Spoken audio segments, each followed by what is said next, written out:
Welcome to the virtual colloquium series, In Conversation, Arts and Culture for Well-Being, organized by the Humanities and Human Flourishing Project at the University of Pennsylvania.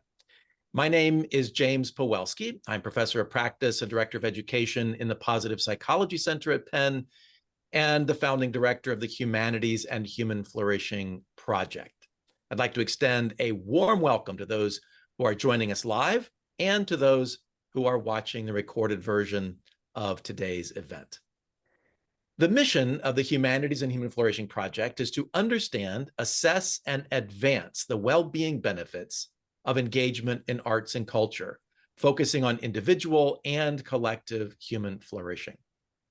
We're grateful for support from the Drew and H.J. Heinz II Charitable Trust and the National Endowment for the Arts, which has designated the Humanities and Human Flourishing Project as an NEA research lab and is supportive both of practice-informed research and research-informed practice in the arts, culture, and well-being.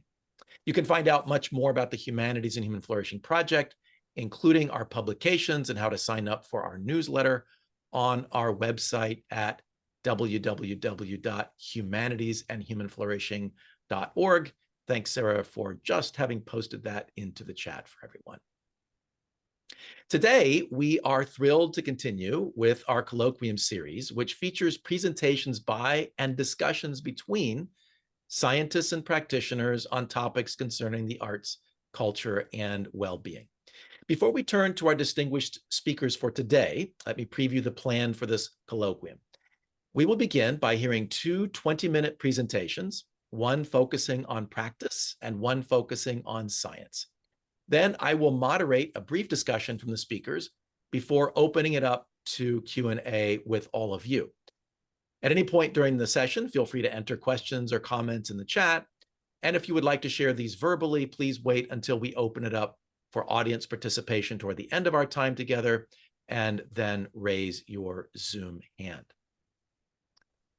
Now, we are really delighted to have two speakers today who actually not only know each other, but work together closely. So that is a special treat for our conversation for today. So let's turn to our speakers. It gives me great pleasure to introduce our first speaker, Louise Thompson. Louise has been Health and Wellbeing Manager at Manchester Art Gallery in the UK for 12 years, and manages a diverse program of projects, workshops, and resources that all use art and creativity to support people's mental health. She's especially interested in the relationship between museums, mindfulness, and public health, and in her work often explores how we can use cultural collections to deliver mental health education. Louise works in partnership with people with lived experience and mental health organizations in the city of Manchester to develop her and the gallery's practice in creative health, in the creative health field. She has championed creative health practice in the UK cultural sector and has delivered talks and training to other cultural organizations on the subject, both within the UK and abroad. Louise passionately believes in the power of art and culture to reduce health inequalities, and that museums are spaces of health, community, and belonging, as well as education, knowledge, and inspiration. She's also an independent museums and well-being consultant. Louise, we are thrilled to have you with us here today. I'll turn it over to you now. That is wonderful. Thank you so much. I'll just share my screen.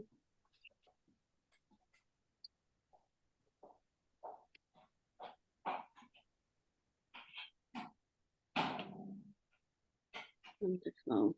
Hopefully everyone can see my presentation.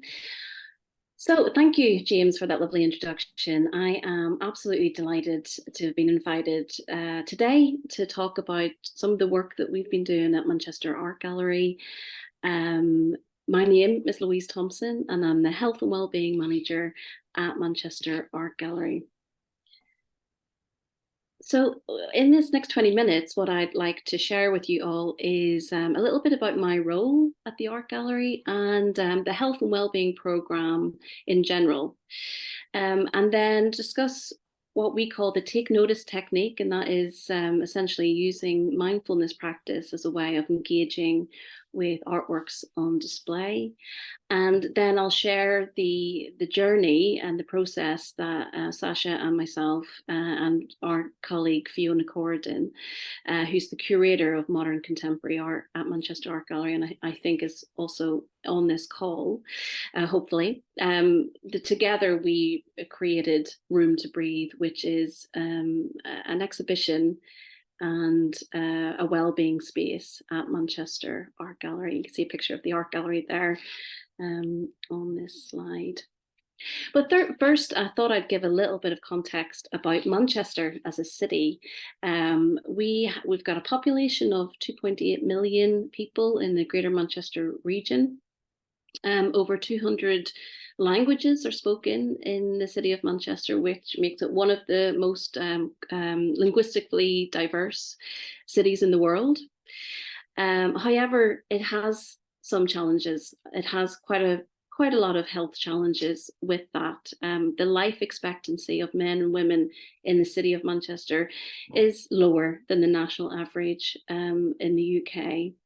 And sadly, 40% of children in the city of Manchester, those under 16, are living in poverty.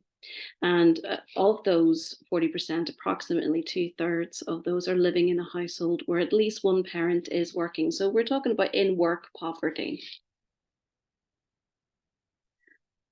But it's not all doom and gloom. There is a lot to celebrate in the city of Manchester, and I don't know if any of you can tell, but I'm not from Manchester. I was born and raised in Northern Ireland, and I came to Manchester to study for my degree in art history and design, and loved the city so much that I decided to stay and make it my home. So it's a wonderful, creative, dynamic, cultural city with a lot to celebrate. We have a lot of challenges. We have poverty levels are high, health inequalities are high, but we have a lot of diversity and a lot of things to celebrate as well.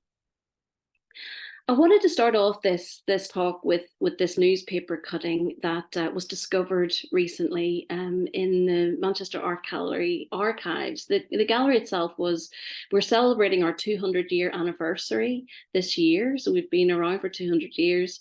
And a member of staff came across this newspaper cutting that was from 1916, and it talks about how soldiers from the war were coming to the art gallery to get away from the trauma that they had experienced in the First World War, and how the general public, in fact, were coming in to the art gallery and having this sense of escaping from the realities or the adversity and trouble that everyone was experiencing during wartime.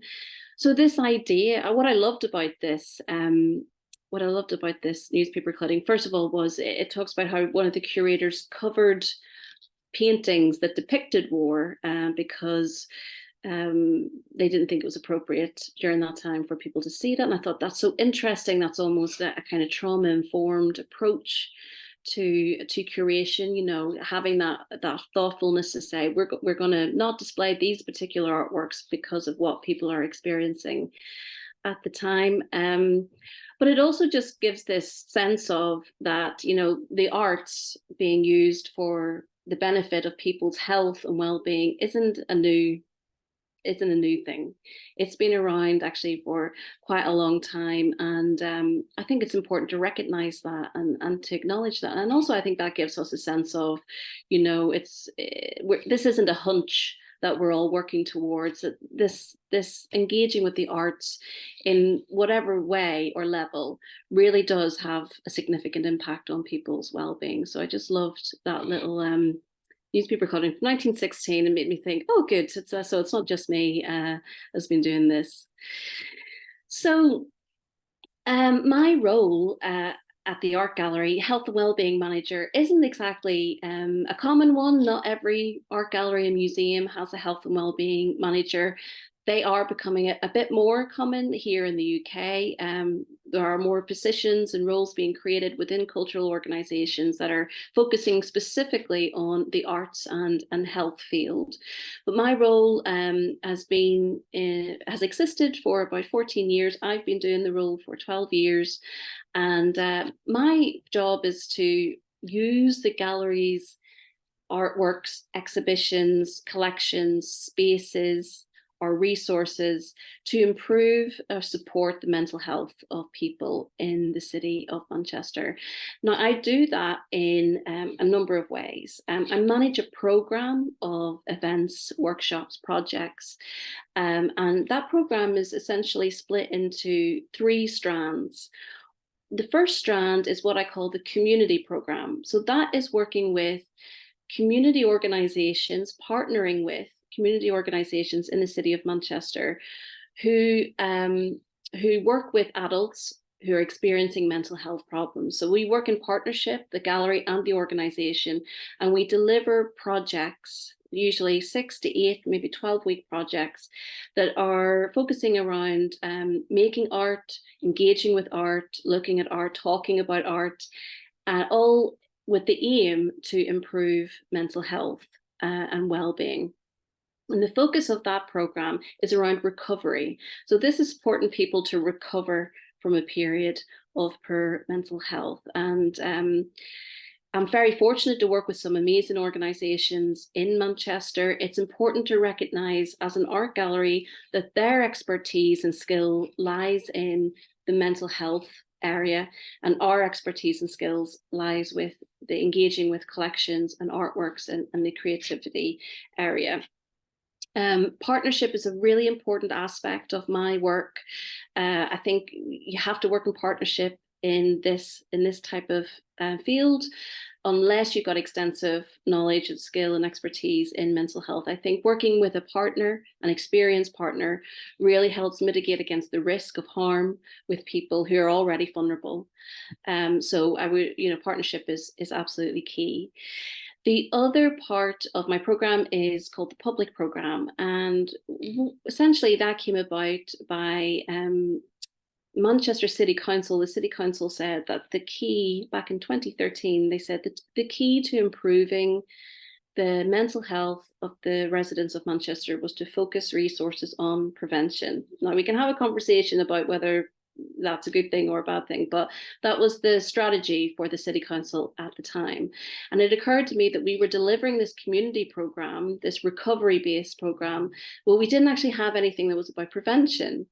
And stress was increasing with everybody, and we wondered, could we develop a program that would help people manage stress in their lives, so in order to prevent them getting to the point where they'd have to access mental health services. Could we, as a health and wellbeing service within a cultural organisation, could we also focus on prevention? And I thought that was a really important thing to develop, because here in the UK, 1 in 4 people will experience a mental health problem in their lifetime, but 4 in 4 people have mental health. We all have mental health, and we all have to look after our mental health and well-being. So the public program really came about from all the learning that we got from the community program. So we learned loads from our community partners. And one of the things that we learned was this thing called mindfulness. And I'd never heard of mindfulness before. It wasn't something that was commonly practiced where I come from, probably quite the opposite, in fact. But mindfulness was this practice of being present, and a practice of self-compassion and compassion towards others, and being in the moment and noticing thoughts, observing thoughts, while focusing on an anchor. In mindfulness practice, it's typically, the anchor is usually our breath or our body, but our senses are also an anchor. And so it occurred to me that, well, if we're using senses to anchor our attention in the present moment, then this art gallery is full of wonderful sensory objects. Why not use the painting as the anchor for people's attention and teach them the skill of mindfulness using a painting? So rather than encourage people to focus on their breathing or focus on their body, which can be quite problematic for lots of different types of people for many different reasons. Focusing on a painting or an artwork, a sculpture, was actually proved to be a relatively more neutral anchor and therefore a safer practice in mindfulness as well. We learned all this, of course, from our brilliant partners. We owe them so much for developing our knowledge around this topic. So the public program was around was delivering public sessions around mindfulness. Generally speaking, when we talk about projects and workshops and events and all the things that Manchester Art Gallery has developed over those 12 years, when we think about what is actually happening in those sessions that's benefiting people's mental health and well-being, it's kind of occurred to me over the years that these are the things that are improving people's mental health. So one of the biggest factors that museums and galleries can create is the conditions for social connection to happen. And social connection is incredibly important, as I'm sure you all know, for people's mental health and well-being. Look what COVID did when we were cut off from each other and we were in social isolation. Look at the impact that had on our mental health. Social connection is fundamental for people's well-being. In fact, social connection is the cornerstone to good mental health. We're social animals. We're programmed to connect. We're hardwired to connect.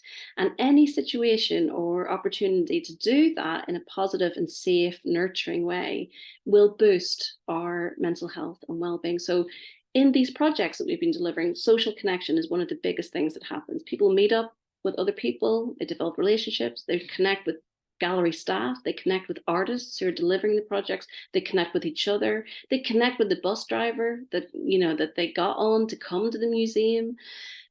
Social connection is happening all over. They're also connecting to the artworks. They're also discovering that what they're experiencing and what's happening in their lives can be depicted through artworks as well. And that gives a sense of not being alone too. So I think there's a real power in art and in our collections to show people that whatever they're experiencing or going through, they're not alone in that.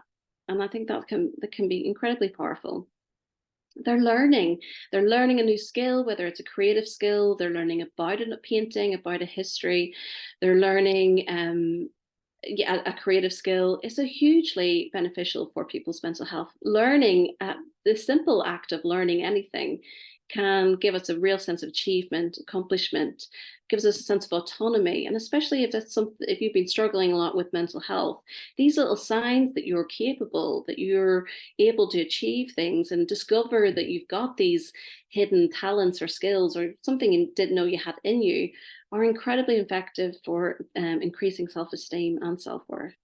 They're being mindful, this idea of looking and noticing and paying attention to art, bringing ourselves into the present moment. So away from all that kind of past ruminating thoughts, future anxiety-based thinking, being in an art gallery, looking at a painting, engaging with a creative process, making art is incredibly mindful. So this is also boosting their mental health.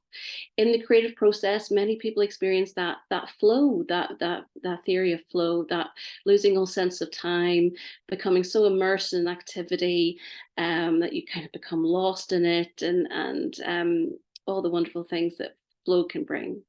Of course, we're also expressing ourselves creatively and boosting our curiosity. Curiosity, I think, is a really strong indicator of good well-being, because when we're depressed, anxious, when we're overwhelmed, when we're in that fight or flight mode, we're not in a space to be curious. So if we can create conditions where people can cultivate a curiosity, it can help them access that safety, that soothed state.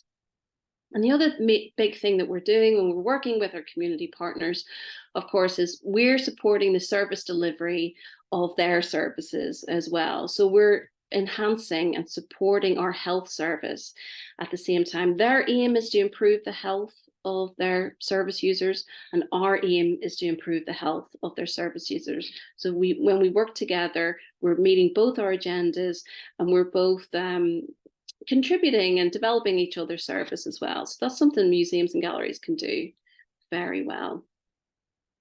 So from the community program, when we learned all about this mindful looking, this take notice technique, setting people in front of an artwork, asking them to really slow down, pay attention, notice the formal elements, color, line, shape, pattern, light and shadow, rather than delving straight into its history or meaning or cultural significance or anything like that, but really going back to let's sit and look and notice what we can see, notice what we can see in the artwork, notice what that experience is like for us, and let's take our time doing that. When we delivered these monthly sessions where people were doing that, members of the public were signing up and coming along to those sessions, in effect. It caught the attention in conversation with our brilliant curator, Fiona Corden, and she kind of related to it really well. And on a personal level, she often found being with artwork, noticing artwork had an impact on her personal well-being as well. She often talks about that. And so we talked about developing an exhibition that was around about the relationship between art and mindfulness. And so And Breathe was created in 2018. This is when we combined the community program, what we've learned from our community program, to the public program. So instead of having that one mindfulness workshop once a month, the first Tuesday of the month, I wanted to see if we could create a space where people could come in and have that experience whenever they wanted, whenever it suited them. So rather than pinning them down to that time slot, could we create a space where people could come in and have that mindful experience at a time that felt convenient for them?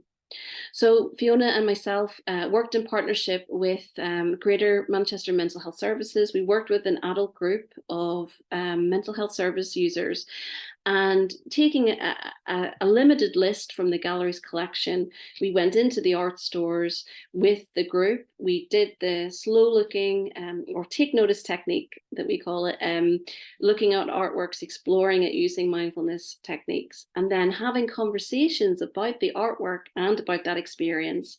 After the looking practice, we discovered that there were certain artworks that evoked the most interesting and richest conversations.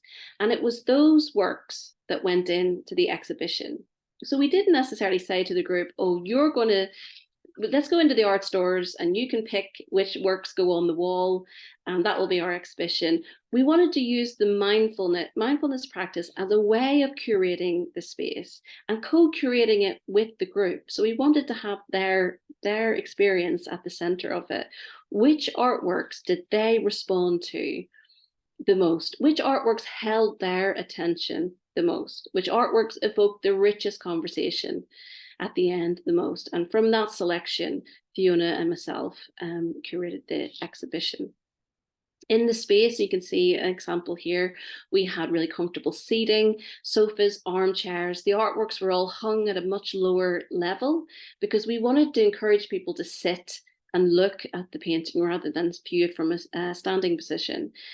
There were no labels beside the artworks, although curatorial labels were available in a handout in the space. But again, that we consciously chose not to put labels beside the artwork because we wanted people to have that mindful experience, that sensory-led experience, and not so much the read, the curatorial label, read why it's important, read why it's on the wall, read the history of it, or it was more a subjective, more personal, more, sit and look at it. Don't worry too much about the label or anything. Just sit and look and notice what you can see. So there are no labels there. The artworks that were in display weren't connected in theme or art history or narrative or artist. There was no connection with the works on display. The only connection between the works on display was that they had evoked the richest conversations from the group. That mindfulness was the only connection in that space. So the artworks are quite an eclectic range of pieces, mainly painting, but some sculpture. Quite eclectic. And of course, Fiona and myself were a bit nervous of thinking, oh my goodness, what's it going to look like? You know, when you give up that control over what goes on the wall, you do get a little bit nervous, but, you know, we trusted the process, and the artworks that we showed were a beautiful range. And the feedback we got from And Breathe was amazing. People loved it. We had a feedback board in the space. It was overwhelmingly positive. We had several hundreds and hundreds of comment cards saying how much they loved it.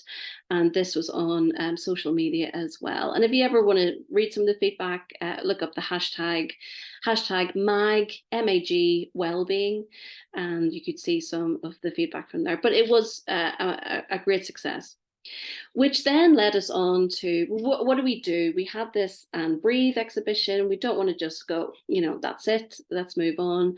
A lot of the feedback we were collecting were people saying, you know, I was really stressed today, and I came in here and I've stayed for 40 minutes in this one space, and I just feel so much better. We had amazing feedback from people saying, I'm out of work. I've been out of work with stress and mental health problems. This is my 4th time here in the last month. Thank you so much for creating this space. So we really thought it was effective, and we wanted to continue. And that led to our Room to Breathe space. And we wanted to be even bolder. So we said, well, what if we had just 2 artworks on display? Because mindfulness, we know, is about attention. How do we create a space that people can really focus their attention on a painting and be in the moment? So Room to Breathe is an exhibition space. It's a learning workshop space. So we deliver learning workshops in there as well. We can close it down to the general public and deliver workshops in there. It's a resource for public mental health. We promote it in the city of Manchester as this is a space for you to come and rest and to recover and to look after your mental health. It's here in this space. There's comfortable seating. You can stay as long as you like. The artworks change every season, and we have mindfulness audio guides in the space that are free to use and accessible by anyone with a smartphone.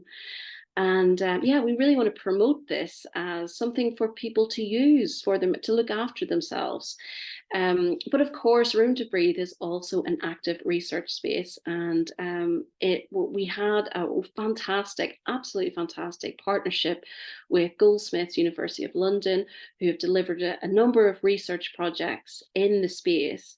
And we wanted to work with a researcher because we knew from practice over the years that this technique of slowing down, looking, noticing, paying attention to the artwork, the formal elements, and then having a conversation about that really did improve people's well-being. We could see people walk into the art gallery looking stressed out, tense, just not good. And by the end of the 30-minute session, they were relaxed, their bodies were soft, they were talking to each other, they were laughing, they were coming up and thanking the facilitator. We could see it happening in front of us, but we didn't have any evidence of it. We didn't have any scientific evidence of it.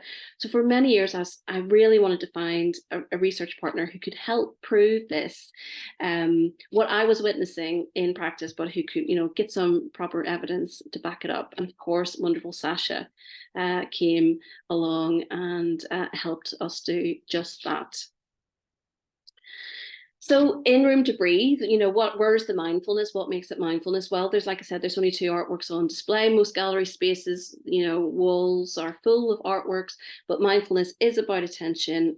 So creating a space where people could hold their attention, could focus their attention, meant that we reduced the number of artworks significantly. So there were only 2 artworks on display.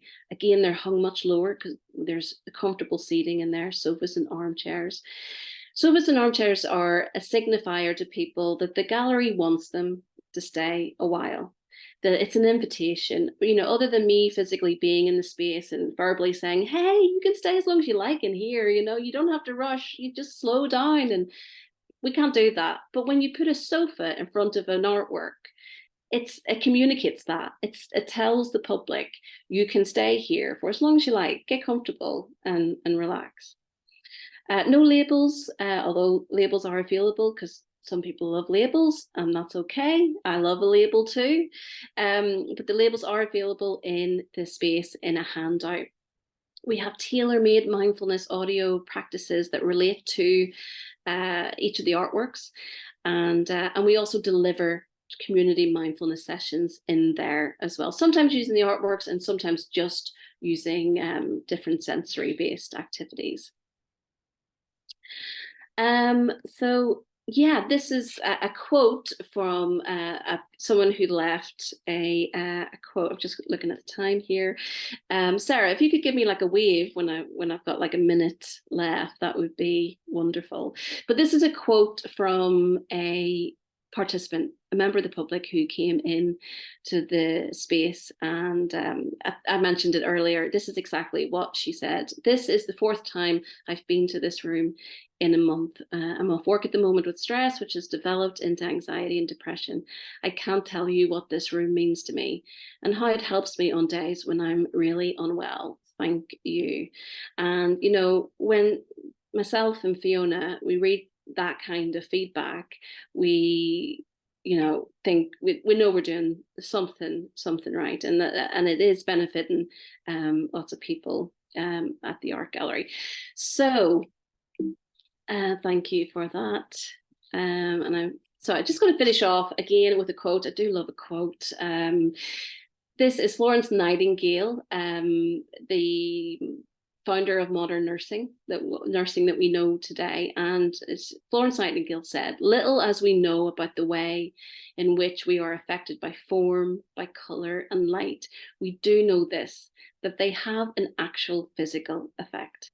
Variety of form and brilliancy of color are an actual means of recovery. And she said that in 1860.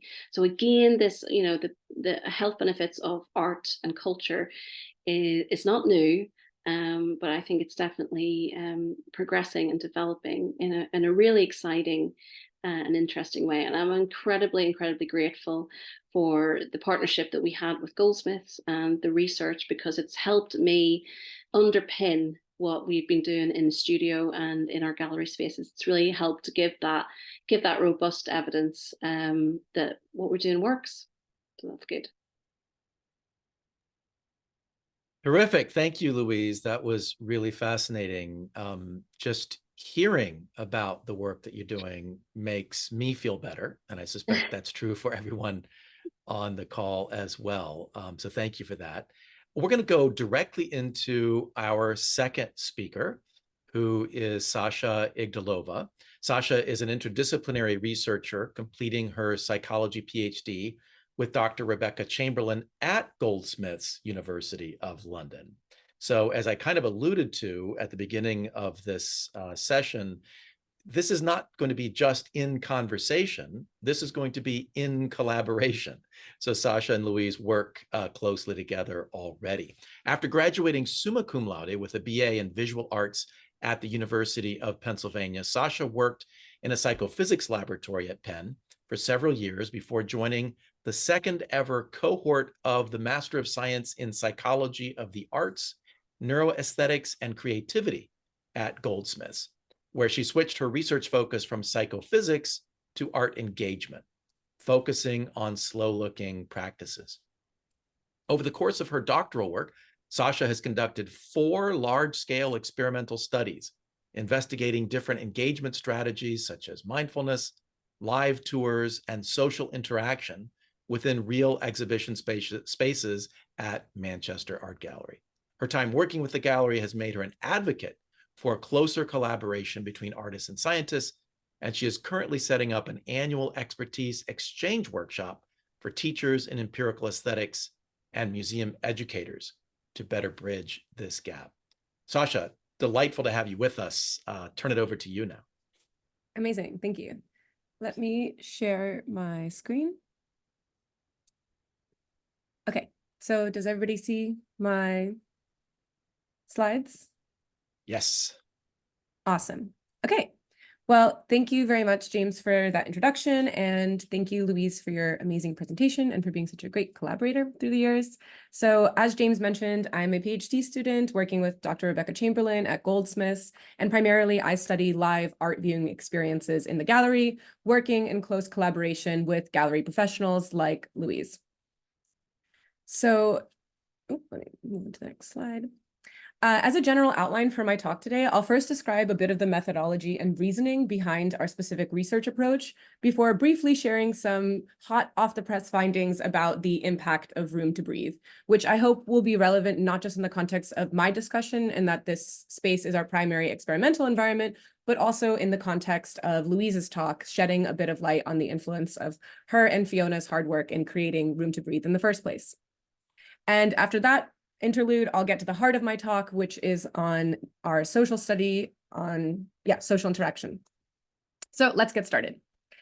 Situated within the wider field of arts and well-being, the general aim of my doctoral research is to improve the art viewing experience and any benefits which follow by investigating some of the engagement practices that are already in use within institutions like Manchester Art Gallery. So the main engagement practices that we've designed studies around so far are that of mindfulness, social interaction, and guided content. But in the process, we've also been able to look at other variables like viewing time, intervention presentation order, individual and group viewing, live or recorded guided content, and more. And in each of these studies, we've approached this aim by means of establishing an open dialogue with museum professionals like Louise and Fiona. In other words, prioritizing a collaboration from the ground up, which incorporates the expertise and suggestions of the well-being and curatorial team at the gallery in almost every step of the study, from narrowing down the research question to crafting visitor experience in the space to adapting the outcomes of the subsequent application afterwards. So each project starts and ends in the museum. And this makes sense. If the aim is to dive deeper into what makes an aesthetic moment successful, then it's crucial to adopt this ecologically valid perspective, researching these experiences in an actual gallery space rather than just in a university laboratory. So how does the pipeline work? First, we identify the factors that may contribute to an aesthetic experience in the gallery. Next, we create interventions that manipulate these factors. And then we test if these interventions lead to deeper aesthetic experiences or other short-term or long-term benefits, while also considering the role that differences between people may play in their success, in an effort to eventually implement programming based on these interventions that targets different audiences in cultural institutions. The end result, we hope, will be kind of a toolkit for art enrichment that cultural institutions can consider when designing engagement practices for particular audiences of interest. So where do these studies take place? Well, as you've heard from Louise, Room to Breathe, which is the gallery's dedicated mindfulness space, has also been our experimental laboratory, giving us control over the experimental procedure and stimuli presentation while also remaining very much an integral part of the gallery, situated between two popular exhibition rooms. And while investigating Room to Breathe itself wasn't in our original plan, in a previous study that we ran on mindful breathing, we realized when looking at our results that the room itself may have been having an impact on the experience that participants were having, even maybe more so than the intervention that we designed. So to look more closely into this, last December, we ran the very same study with the very same artworks, but hung them in a normal gallery space in Manchester Art Gallery, pictured here on the left. And we found that when doing the same exact experimental tasks in both spaces, participants in Room to Breathe on the right here reported increased valence or feelings of pleasantness as compared to participants in Gallery 3 on the left. And they also reported significantly less arousal after viewing works in Room to Breathe as compared to in Gallery 3, meaning that they felt more calm, relaxed, etc. Additionally, participants in Room to Breathe showed higher perceptual engagement and spent more time actually viewing the works as compared to visitors in Gallery 3. So this is just a brief glimpse into the idea of context, but it's really exciting to consider because it not only means that Louise and Fiona really hit the nail on the head with their thinking with this space and how they want it to impact their visitors, but also it reminds us as researchers to consider the impact of where we actually run our studies. Even if they are in ecologically valid gallery spaces, there's different spaces within those galleries. So in the context of mindfulness interventions that we may be wanting to look at in the future, thinking about if a space is designed to be mindful on its own will be having its own impact. So we need to keep that in consideration. And at the end of my discussion on social interaction, I'll also speak about the role that environment can play there. So we'll return to this idea. But for now, let's pivot back to the kind of main reason I wanted to chat to you all today, which is about social interaction and what we've learned from this study. So we often think of art museums as sanctuaries for solitary contemplation and individual aesthetic engagement, but this assumption critically neglects the inherently social nature of these spaces. In fact, groups account for the majority of museum visits. And when we asked participants in a previous study if they tend to go to galleries alone or with other people, 89% said that they tend to go together with one other or many more people. Moreover, this social interaction often displays itself in the form of conversation. So when we asked 296 randomly sampled participants in a previous study at the National Gallery in London if they would have preferred to be discussing their viewing experience with another person while viewing, 76% reported that they would. And this year in Manchester, 83% of 241 visitors reported the same thing. So what this tells us is we may not know why exactly, or the mechanism that connects these two, but there seems to be some benefit of having this social interaction when having an aesthetic experience. And yet, most empirical museum research focuses solely on the relationship between the individual and the exhibit. And the few studies that have examined social interaction in these spaces have largely been in natural science museums, examining mainly family groups, and only really using the conversations as a lens to look at social learning in these contexts. And while researchers did eventually look at art museums, these studies were similarly observational and qualitative, using the conversations between pairs of adult speakers to tell the researchers something about the meaning-making or aesthetic process. So to reconcile this gap in our current understanding of museum behavior, this study presents the first ever between subjects, large-scale, pre-registered experiment to systematically investigate the impact of social interaction on various elements of the art museum experience. And to do this, we used a between subjects 3-group design with increased social interaction in which participants viewed 2 artworks for 10 minutes each while listening to a series of guided prompts based on slow looking and mindful practices. So in the independent group, a singular person viewed the works while listening to the prompts in headphones, kind of like a solo audio guide that you would listen to in a museum. In the synchronized group, 3 people listened to the prompts played out loud in the room while viewing the works, kind of akin to a tour experience you might get in a gallery. And in the discussion group, 3 participants listened to the prompts while simultaneously discussing their answers to these prompts with one another in conversation. And these conversations were also recorded for qualitative analysis of the actual content of what they were talking about, though I won't be getting into this data today. So social interaction was our main predictor, but we also included art knowledge as well as the personality traits of extroversion and openness to experience as individual differences that may influence participant experience.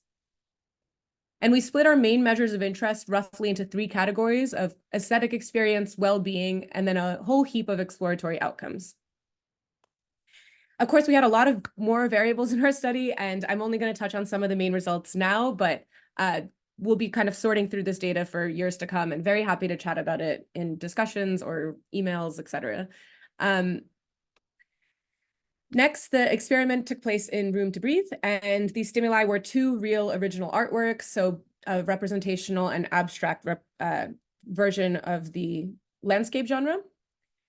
And in terms of procedure, we recruited participants from regular gallery visitors. Sometimes they knew other members in their group, and sometimes they didn't if they were in one of the group conditions. So procedurally, they would complete a pre-viewing questionnaire, then go into the space, view the 2 artworks for 10 minutes each while listening to the guide and either talking or not talking, depending on their group allocations. And then afterwards, they would answer the post-viewing questionnaire and also optionally answer a 1-week and 1-month follow-up survey that we sent them after participating. And the whole study took about an hour per person. So we can sum up our research hypotheses into 2 broad predictions. Firstly, in keeping with our previous studies and also similar work in the realm of art engagement, we predicted that every participant, regardless of their group allocation, would report positive impacts as a result of completing the exercise. We also predicted that varying the level of social interaction between groups would impact our main measures. Specifically, we predicted that the discussion group would stand out as compared to the other groups across all of our outcomes. And now I'll share with you what we found. Firstly, with regards to demographics in our sample, we collected over 240 visitors in total, with about 201 making it into our final sample, and our average age range was 40 years of age, and we had an almost equal gender split. And for that whole sample, when we look at before and after measures to see the impacts of looking at art in the space, regardless of which group you're in, we found that participants reported significant changes across the majority of our pre-post measurements, which included an increase in valence or pleasantness, an increase in positive affect, an increase in social connectedness, a decrease in stress, an increase in aesthetic emotions like being moved or experiencing a sense of wonder, and an increase in knowledge emotions like interest, surprise, confusion. However, we didn't see a significant difference in the arousal and negative affect measures. And the arousal finding was a bit surprising, as we thought that asking people to look at 2 artworks for 20 minutes in total could be tedious for some, but we think that having a guide to listen to probably kind of counteracted for some of those effects there.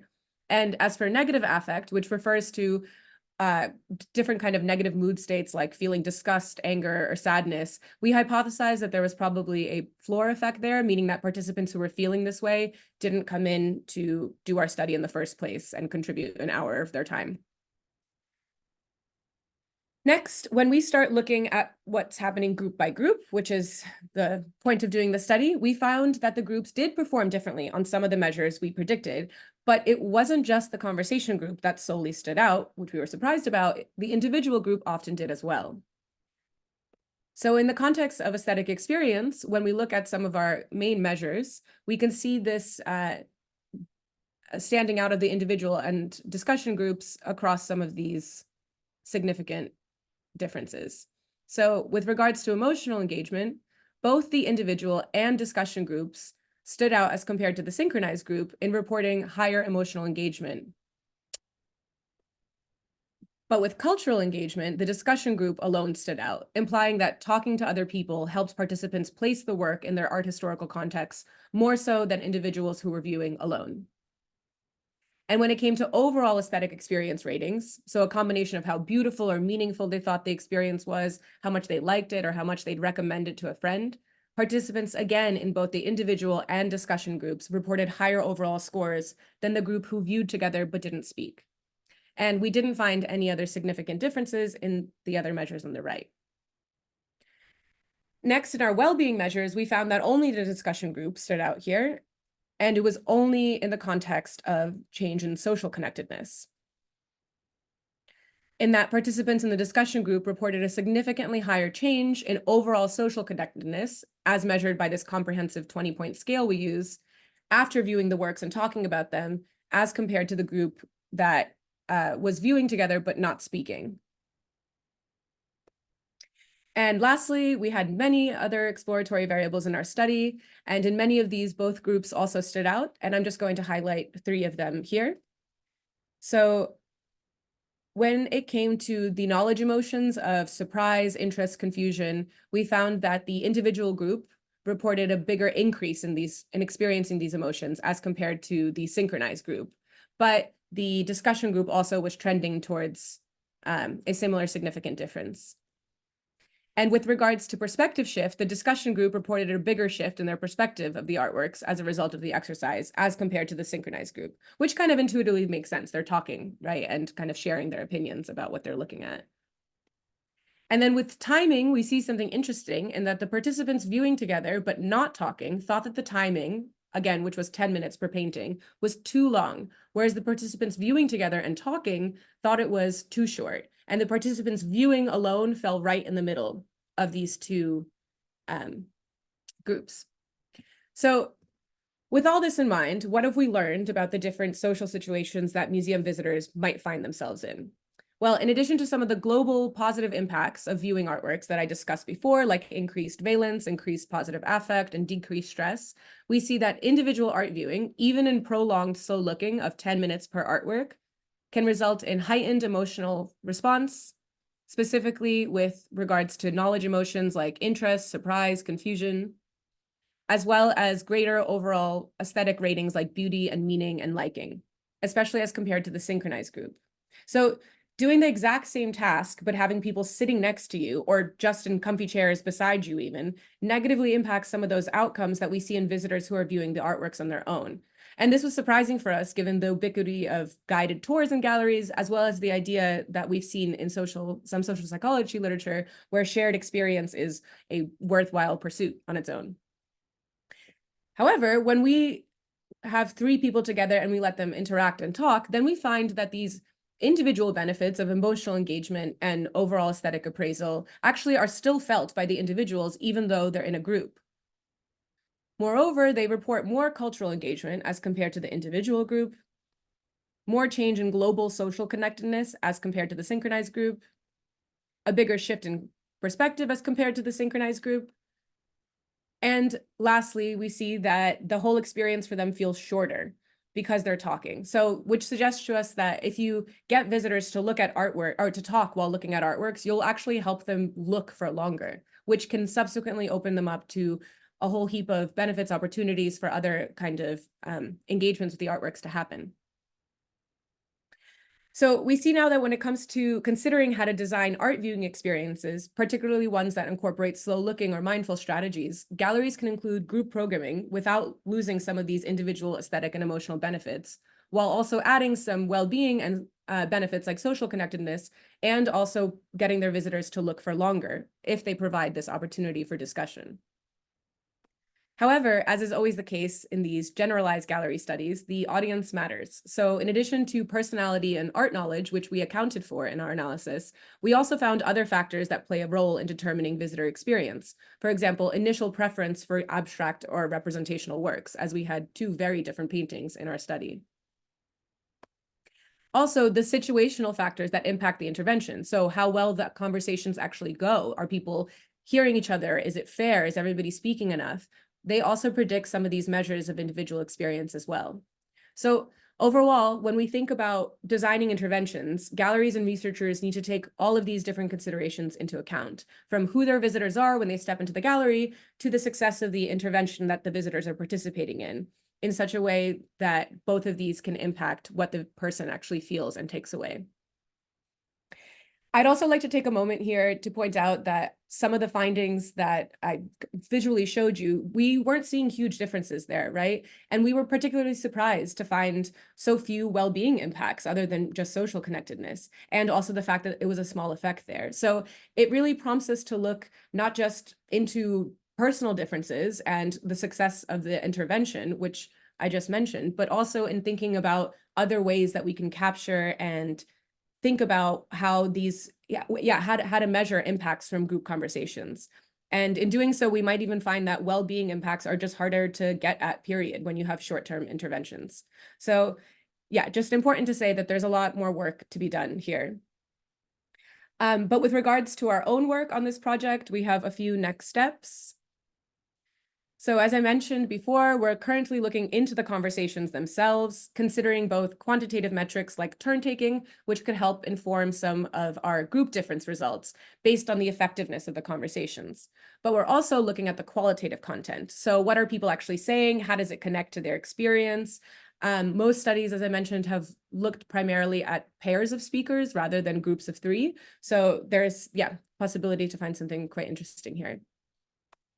Secondly, we'll also be looking at those follow-up measures I mentioned. So looking at long-term impacts of our intervention, particularly with regards to behavior in the gallery. So what people did after they did the study, and also do they remember which artworks they saw? Are there any changes in social connectedness over time? And finally, to better understand the function of social interaction and conversation when viewing art, we want to see if these same group differences are found when we change the setting. So last year, we teamed up with Elizabeth Johnson at the Wharton Neuroscience Initiative at Penn and postdoc Vera Ludwig to replicate this exact same study, but in one of the behavioral labs on campus. And that study just finished, so we plan to get diving into the data this week, actually. And We're excited to learn even more about how Room to Breathe functions, not just in the context of mindfulness, but also with regards to social interaction. So by seeing what changes when we change the setting.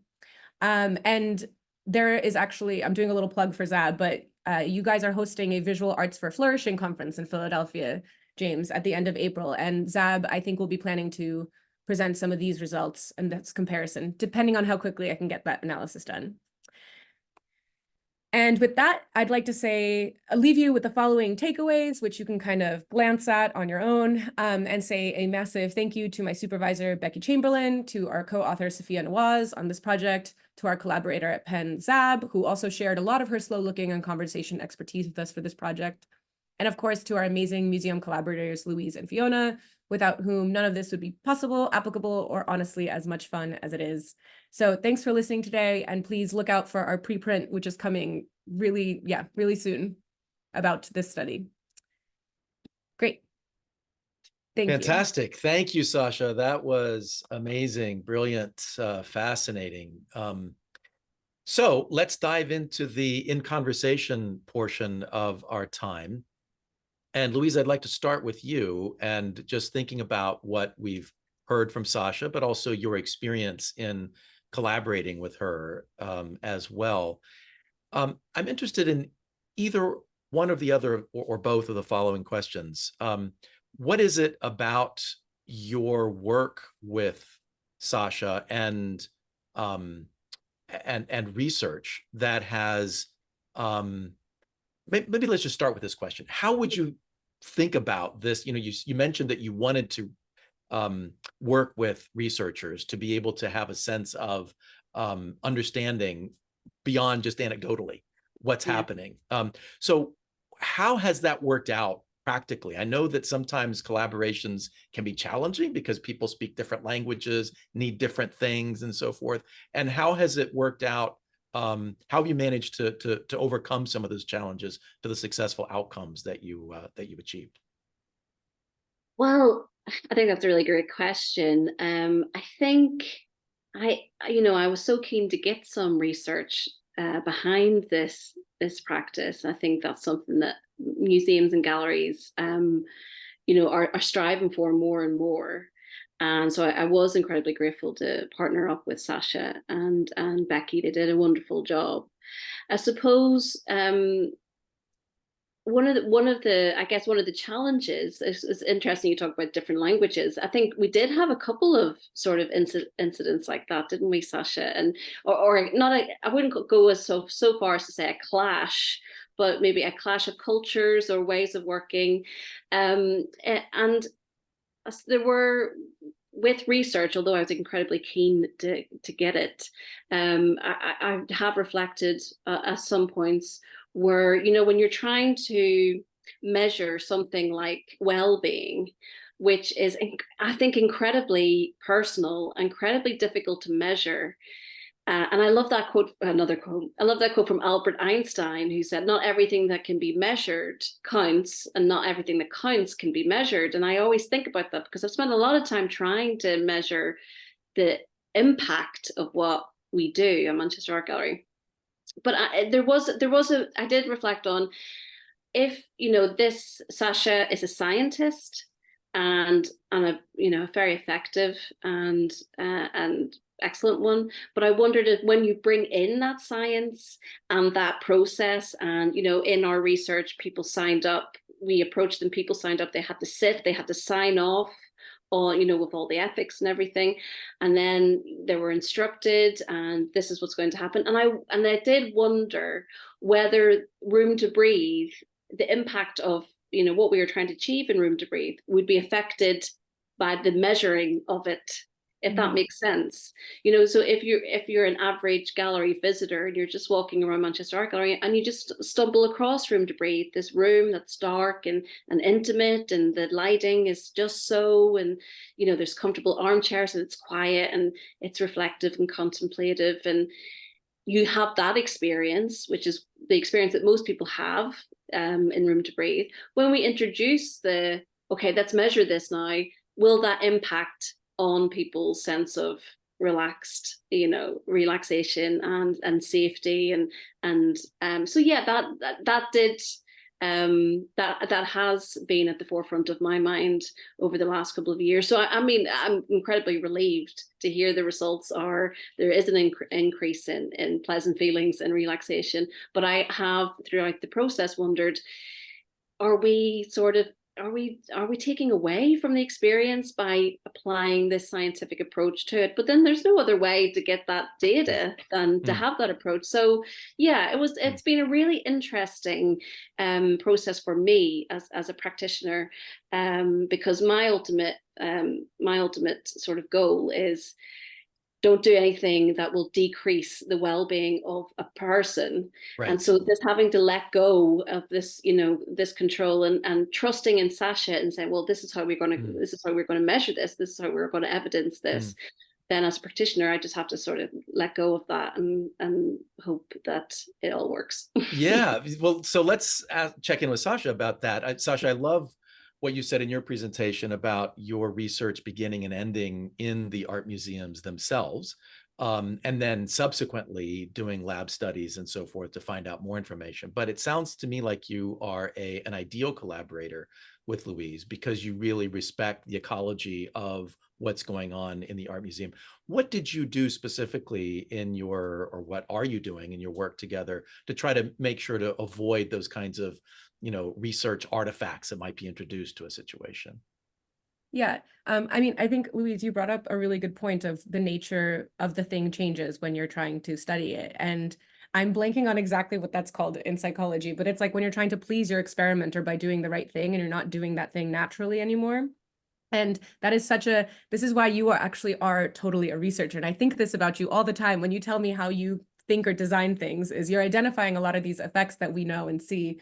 And yeah, you just do it intuitively. But thinking about, in response to at least just that question, one of the things that I think has helped me personally be a good collaborator, or I hope to be a good collaborator, is that I was a museum person and a museum goer before I was a scientist. And I think having also been subject to the most painful psychophysical experiments ever, where you're, doing 7,000 trials of trying to detect a low-level light with the click of a button, which just really starts to tear away at your soul. I think I kind of set out to make sure that every experiment I design is going to be pleasant or just not painful to experience. And I think that really goes hand in hand with thinking about what experience a museum visitor and also my participant can then have when they function as both roles: a museum visitor who's just trying to have a nice Sunday, and also now a study participant.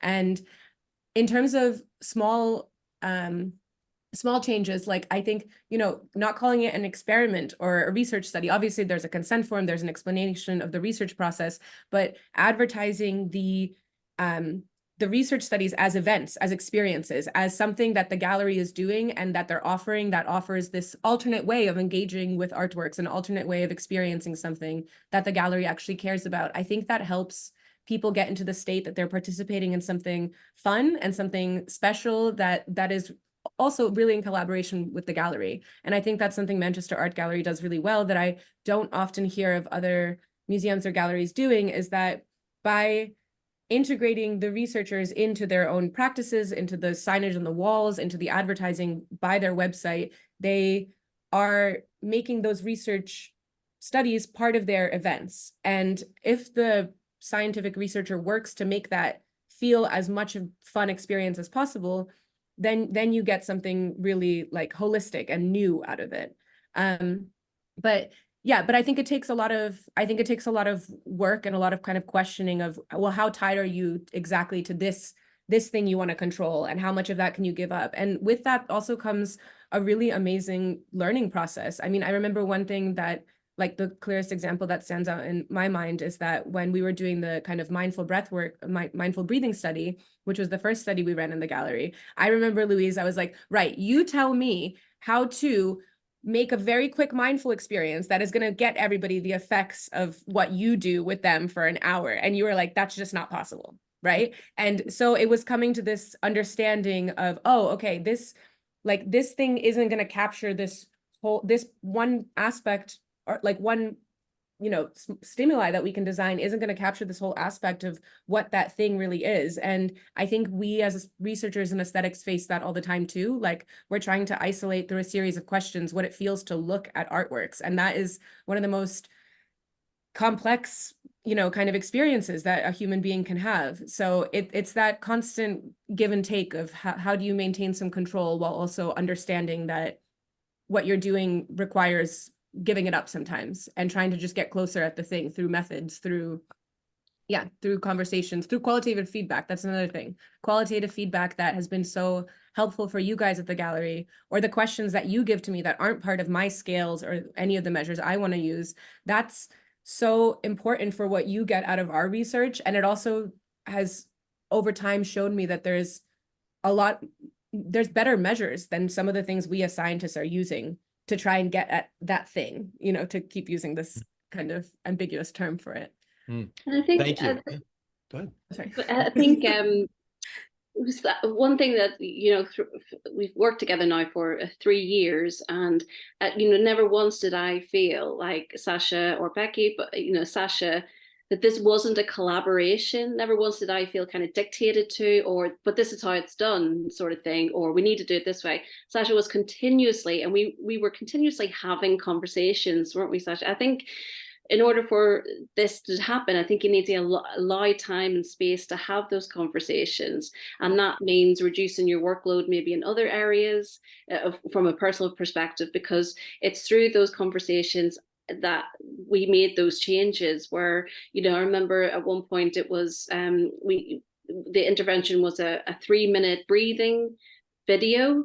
And we did that, we explored that, but then at the end, we had a conversation where I was like, but Sasha, I'm not sure that's really what the gallery does best. What we do best is the looking and the guided looking, and then that informed study 2, didn't it? So our conversations kept informing each of the research studies, because it's like we were developing them along the way. So we started off with, well, okay, let's do this. Let's try it this way. And, but then you always give space for me to voice kind of, that doesn't really fit with what we're doing. And so you would make adaptations as well. It's something I really appreciated in a partner. That's fantastic to hear. And I just want to let our audience know that we will shortly be opening it up to questions or comments from you. So feel free to add them to the chat or to raise your Zoom hand, and we'll get to you momentarily. In our work in the Humanities and Human Flourishing Project, we also really try to acknowledge and emphasize the importance of that collaboration, which can sometimes be challenging, but if you stick with it, I think can be very rewarding. And I think part of what needs to happen when we think about the advancement of well-being through the arts and culture is, from my standpoint, first of all, it's just an acknowledgement on the side of the arts and culture, the humanities, that these activities are connectable and should be connectable to well-being. I mean, it seems very basic, but it's kind of, there's a kind of traditional, there are different ways in which people have developed expectations of engaging with art. Like, you go to an art museum, these are the norms, right? And you don't walk into an art museum going, oh, this is going to be a well-being experience, right?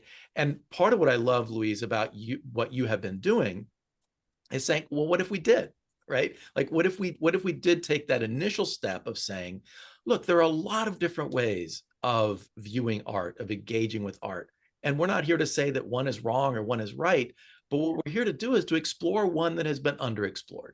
And so that, I just want to kind of underscore the importance of that initial step, because if you don't take that initial step, that makes Sasha's work incredibly difficult, because now she's an interloper in a museum trying to look for things that museum professionals don't really think are there or should be looked for there, right? Right. Then secondly is this step of the science and bringing in this collaboration, which again, I think the two of you have described really beautifully about how that process can work well. So it's not the sciences extending their imperial domain over the arts, It's not the arts kind of tolerating the scientists to come in and merely be kind of illustrate what they know all along, which is art is great, which of course it is. But it's really a partnership where each perspective, each individual, each group learns with and from the other, so that what is as you move forward, it's not what one or the other would have imagined on their own. It's still the art. It's still a way of engaging with the art, but it's a way of developing that. And then I think the third stage then is taking what is learned through that research partnership and then going back now to informing the change. So I'm curious, Louise, just to ask you, are there ways in which yet, and maybe we're too early in the process, but are there ways in which yet results that have come about from Sasha's research that she's leading that have then informed change in your perspective about how you do things at Manchester?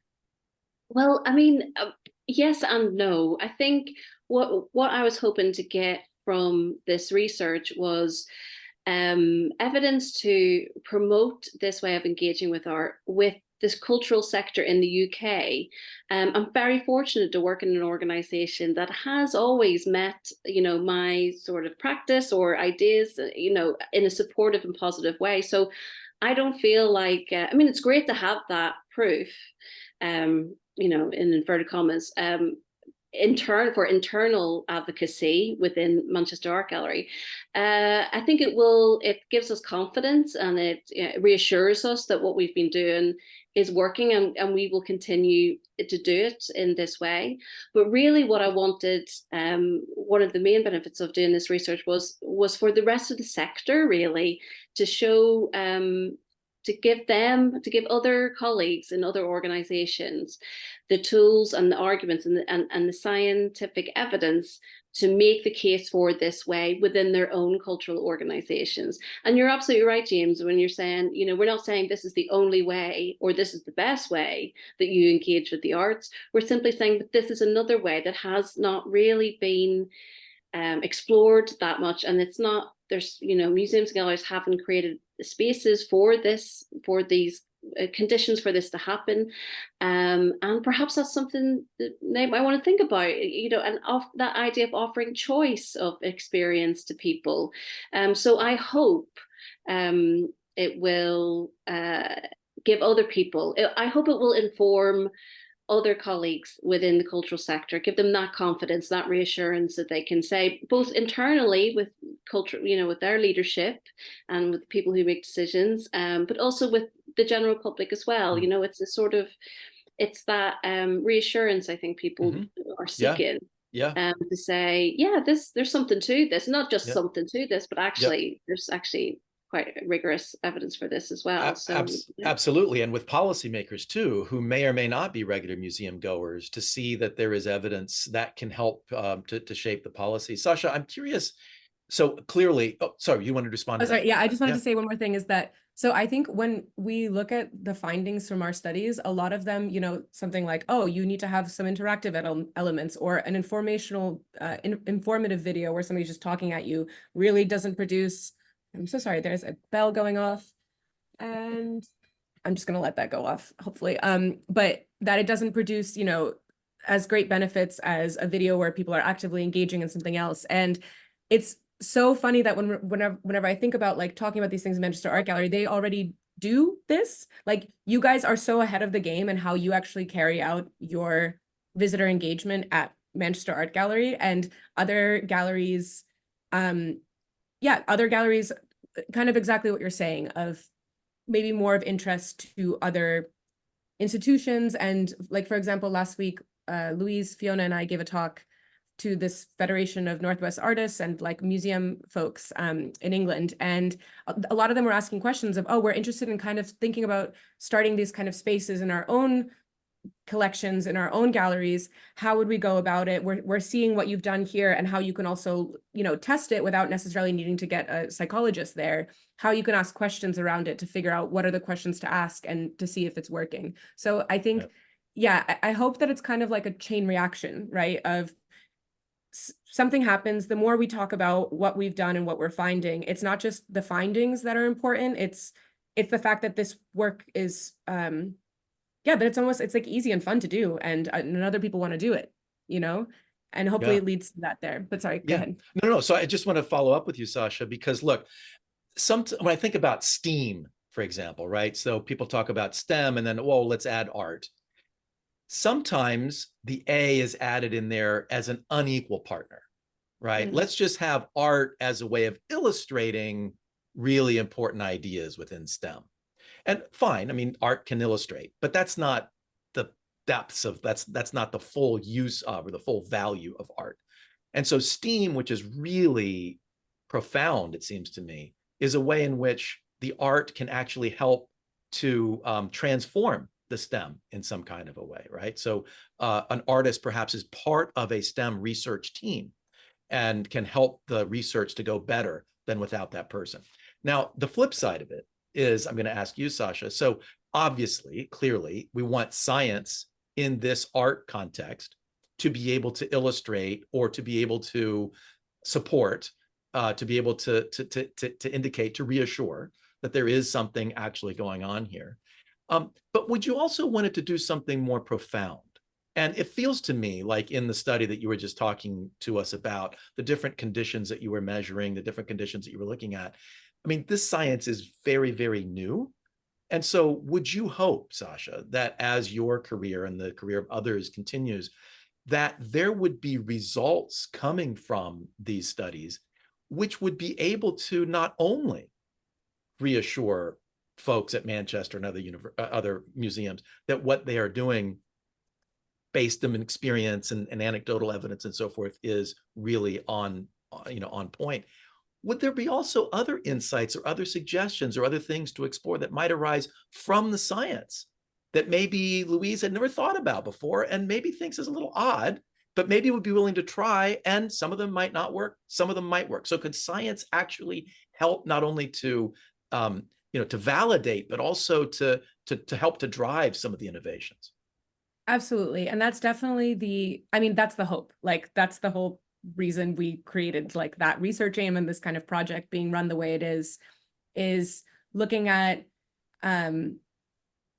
just being able to give some kind of like prescriptive offerings of what might work in this situation or in this situation. And I think there's a lot to be, in addition to well-being impacts, social connection, feeling positive, feeling like you're experiencing a good mood and whatnot. There's all kinds of different, like with the social study, for example, the perspective shift and thinking about how your worldview can change when you're having a conversation and how to measure that and create conditions in which conversations can promote that to happen better. That's like the ideal next step, is to think about, well, how do we get there? How do we create, what are the conditions for that conversation? Like in our study, we had groups of 3, and groups of 3 have been shown to be actually a good number. But what if we did another study and it had 8 people there? And I actually think 8 people would not be good. I think group 3 is good for people actually being able to talk in a way that they can hear each other. And so being able to have more certain guidelines of what works and what doesn't. But that's the dream, that's the goal. But as you said, this is so new. And I mean, it's crazy to think that when Becky and I were coming up with the social project, it was crazy that this has never been looked at before. Like actually seeing, well, what does looking at art with other people, how does that change your experience of looking at art? It's just something that we do all the time, and that people specifically go to art galleries to look at art with other people. Sometimes they never go by themselves. And yet this has never been studied before. So this is just like, hopefully, step 1 of which there will be 200 more studies that, it's like one of the best things about presenting research is when somebody says, I think your design is garbage and I can't wait to design it better than you. And you're like, amazing. Like, let's get to the bottom of this, take it one step further, and let's figure out what's happening there more. So yeah, it feels really like exciting and also relevant, and also really fun to chat about to people. Like, one of my favorite things about working as a scientist in this capacity is that anybody has an opinion when you tell them what you're studying and what you're finding. Like, oh, talking makes people feel better in these contexts. They're like, duh. I'm like, great, you have an opinion, you feel this intuitively. You want to then talk about it to other people. And so again, like that chain reaction idea, hopefully that can result in some kind of impacts going forward. Yeah, look, I think that's spot on. I think that I like to think of it in terms of exercise or nutrition. We know that exercise is good, although 150 years ago, people weren't quite so convinced, particularly with respect to women. Forgive me, but that was the concern, that too much exercise could be very bad for women. We now thankfully know that exercise is good for everybody. And we also know something about the kinds of exercise that is good for people, right? And so we know that you need to have some kind of weight training. You need to have some kind of cardiovascular exercise. You need movement, and it's not enough just to go to the gym 3 days a week. You need to get up and move during the day. So we learn more and more about the specifics of so there's a science of, like, an exercise science, right? And so I think that what you're contributing to, Sasha, and in this collaboration, is a kind of cultural well-being science, right? So how can we know, as we know more about ourselves, as you mentioned, Sasha? So I was just thinking, when you were presenting, I'm an internal processor, my wife is an external processor. So I might be one of those people who would benefit more from seeing things one-on-one, it's just with the artwork. She might be one of those people who would benefit from talking with 2 or 3 or more people, who knows? But we don't know yet, right? And so having these experiments where we try different kinds of connections and combinations, to see what works. And I see that Einar Alpus, one of our guests on the call, one of our audience members, is very grateful for the insightful presentations. And she has a question that's very much along the lines of this. And she wonders, Sasha, whether there are any differences in the measured outcomes that you've looked at this point, depending on genres of art pieces, for example, abstract versus not abstract. Yeah, so that's a great question, Einar, and one that, as I mentioned, there are so many variables in this study, and one of the things that my supervisor, Becky, has been trying to get me to do is to not consider all of them at once. So actually, and I'll get to kind of a specific answer to your question in a moment, but the plan is, across these 4 studies that we've run at the gallery, because we've always had a representational piece and an abstract piece, we're going to kind of forget the intervention and then just look across those 2 pathways of, how do these different types of image genres, how do they change the kind of experience people have, and what kind of different personal differences would impact that, and which is also really of relevance to Louise and Fiona and the gallery in general. And museums really care about that kind of, like, as scientists, I think we care more about, well, what's the thing we're doing and what's happening, and the artworks are stimuli. But because you can't always have, not every museum can have the same Frank Auerbach painting, the stimuli, we're trying to get, like, past the stimuli, but obviously they play a really big difference. And in this study, I can say that anecdotally, from running the study, some people hated the abstract work. Like, in the conversations, it's all they could talk about was just how much they hated it. In the kind of creative free response, they were like, this is a bad painting, this is a boring painting, I hated this painting. And then they wanted to come up to me afterwards and tell me how much they didn't like the painting. And so for them, they're going to have that entire experience, no matter what we do, is going to be guided by the fact that they just do not like abstract art and they do not like that painting. But in terms of diving in a bit but at the same time, that, kind of difficult large scale abstract work, which was a landscape that nobody could tell was a landscape because it was just kind of green with a few lines, we saw bigger changes in some of the kind of cognitive emotional categories there, of, like, after looking for 10 minutes, people felt more enlightened and more curious about the work than maybe they did with the representational one, that they kind of immediately pegged it as, okay, that is a forest.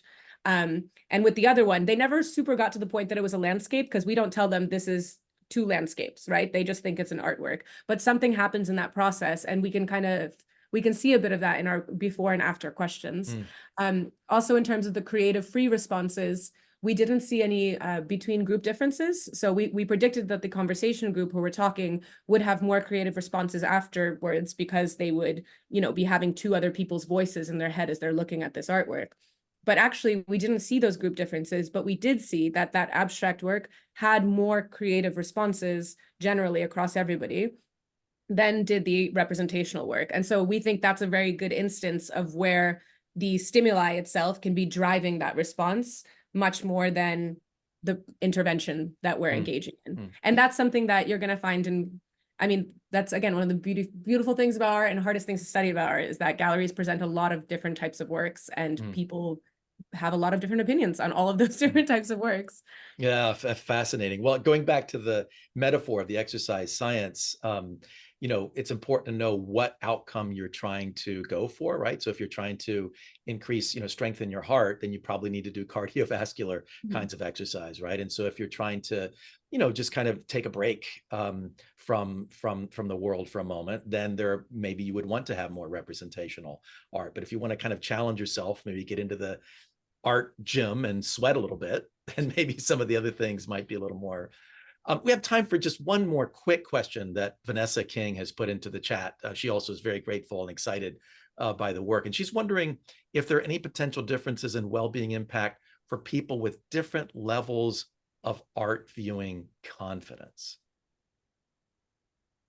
Ooh, good question.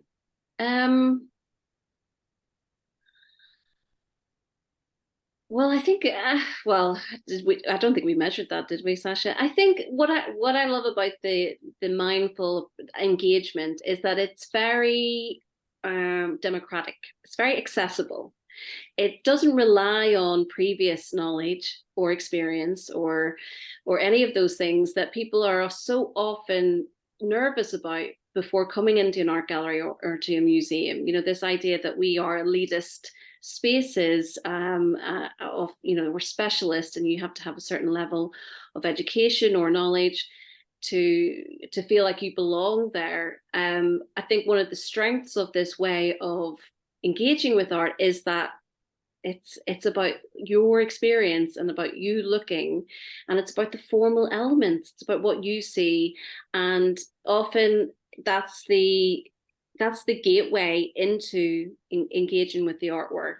And when we put people in front of paintings and we say we're not going to ask you what you think it means right now, or you don't have to give an opinion or anything. For the next 5 to 10 minutes, we want you to just sit and look, and we're going to guide you in looking and noticing this painting. What I've found over the years is that just that little 5-minute practice of going back to basics of color, light, shape, pattern gives people confidence to talk about the artwork, because it shows, well, I'm not trying to trick you, or I'm not assuming you have certain knowledge. I'm asking you a very simple but I think powerful question, and that is, what do you notice in this piece? What do you notice in the artwork? What do you notice about your experience of it? What was that like for you to sit and pay attention in this way? And they can talk confidently about that. So I think in terms of, we don't measure people's confidence in that art viewing with art viewing before, but I think that would be an interesting study, wouldn't it? To be like, how confident are you? Sorry, Sasha, you're going to contradict me. We have done it, or we've looked at interest and knowledge and etc. But viewing confidence, I think, is a good way to phrase it, actually, because maybe it's not about how many of these names you recognize that you can tick off on a sheet, but how confident are you? So maybe a lot of it is that self-perception, and that's a really interesting way that you phrased it, Vanessa. But actually, Louise, you're both right and wrong in that we did measure it and we accounted for it, but right in that whereas art knowledge and kind of art expertise did influence a lot of our aesthetic experience and exploratory outcomes, the well-being ones did not have any impact there. So what you're saying is correct to some degree, that these well-being impacts, like we're not seeing the same kind of influences there. And I also think that when being in those spaces and running those studies, a lot of times when people are like, oh, I don't think I can participate, I know nothing about art. And I say, oh, that's great, because we don't even tell you who painted the artwork. So you don't have a label there, you don't have anything. Like, this is just a free viewing art experience, and we don't expect you to know anything. And that loosens people up. I think also the fact that, like you said, like you kept emphasizing and breathe and room to breathe, the no labels. I think something about it sometimes pisses people off a lot that there's no labels, and definitely have seen that as well. But in other cases, I think it almost frees them in that moment of, well, okay, if all I'm being asked to do is what do I, say what I noticed, then it's going to be easier to say that. Yeah, very, very interesting. Well, Vanessa, you've definitely touched on a fascinating topic. We could talk for another half an hour at least on this if we had the time. But we're going to have to leave it there, because believe it or not, we were in that group condition, Sasha, which makes it feel like we didn't have enough time, right? So that's par for the course. Science demonstrates that that's how we should be feeling now. Well, thanks again to Louise Thompson and Sasha Igdalova for joining us today and giving us such thoughtful presentations and insightful answers to these questions. Feel free to add any words of thanks you would like to in the chat as well. I do just want to mention before we go, following up on what Sasha had mentioned earlier, that we are organizing a 2-day conference on visual arts and well-being. We'll be holding it on Penn's campus on April 26 through 27, 2024. This conference will bring together scientists who will be sharing results from their research, visual arts professionals who will be sharing case studies on how they seek to advance well-being in museums and other arts organizations, and members of the general public with an interest in these topics. This event is free and open to the public. You can follow this link, which Sarah will be dropping into the chat for the flyer for the conference and to register for the event as well. And if you would like to join remotely, let us know that as well.